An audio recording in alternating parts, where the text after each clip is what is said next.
एक नाम नहीं, एक साया था, पूरे इंडिया का सबसे बड़ा माफिया।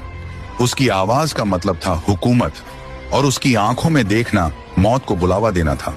वो जो कहता वही कानून बन जाता। रेस्टार जब अपनी गाड़ी में निकलता तो ऐसा लगता जैसे कोई तूफान शहर को चीरता निकल गया हो। इंडिया में तो उसके दुश्मन पहले से थे, अब वो दूसरे मुल्कों में भी नफरत की लिस्ट में सबसे ऊपर था। और वहीं से उठ खड़ा हुआ उसका सबसे बड़ा दुश्मन, ब्लैक 444, एक ऐसा शख्स जो सिर्फ खून में यकीन करता था, और अब उसने फैसला कर लिया था रास्टार को खत्म करने का। ब्लैक 444 अपनी फौज तैयार कर रहा था। देश विदेश के बड़े बड़े डॉन उसकी गैंग में शामिल हो रहे थे, लेकिन रास्टार नर को हर हरकत की खबर थी। वो कोई आम माफिया नहीं था, वो तो आग से खेलता था।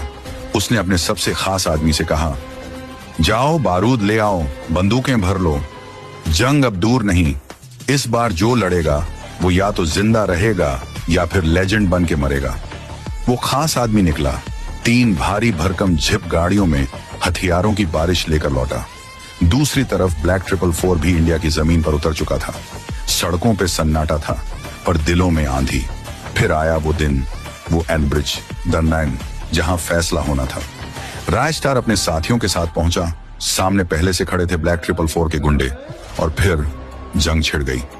गोलियों की बौछार, बारूद का तूफान, हर तरफ धुआं था, चीखें, आग, और सिर्फ एक नाम, रेस्टार।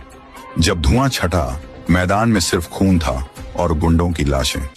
रेस्टार आगे बढ़ा, लेकिन तभी सामने खड़ा था ब्लैक 444 अपनी पूरी फौज के साथ। रेस्टार ने आंखें तरेरी, लेकिन तभी फिर से धुआं छा गया, और जब वो धुआं हटा तो रेस्टार की आंखों के सामने एक ऐसा मंजर था जिसने उसके सीने को छलनी कर दिया। Part 2 comment. जैसे ही धुएं की चादर हटी, रेस्टार की आंखें फटी की फटी रह गईं। सामने का मंजर उसकी रूह तक को हिला गया। उसका सबसे करीबी, उसका दायां हाथ ज्ञान भाई, अब ब्लैक 444 के साथ खड़ा था। जिसे उसने भाई माना, वही आज उसके पीठ में खंजर घोंप चुका था। तभी आसमान चीरा एक फाइटर जेट की गरजती आवाज ने, बम गिरते हैं, चारों तरफ धमाके, आग, चीखें, जलती गाड़ियां और भागते लोग। ज्ञान भाई और ब्लैक 444 अंधेरे का फायदा उठाकर वहां से फरार हो जाते हैं, पर रेस्टार वहीं खड़ा रह जाता है, जैसे उसकी आत्मा वहीं जल चुकी हो। इंडिया का सबसे ताकतवर माफिया आज अकेला खड़ा था। उसी जलते माहौल में काली लैम्बोर्गिनी की आवाज गूंजती है।